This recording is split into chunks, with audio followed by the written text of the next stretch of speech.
Hello everyone, আসসালামু আলাইকুম। সবাই কেমন আছেন? আশা করি সবাই ভালো আছেন।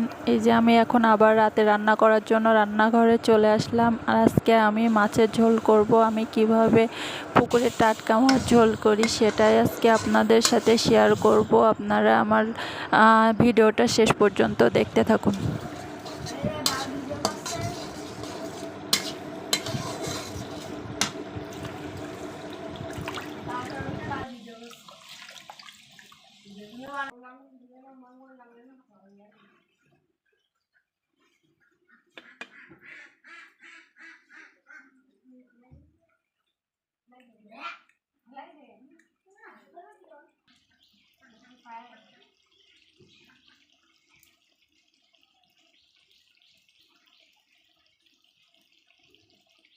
আর কি লাগবে?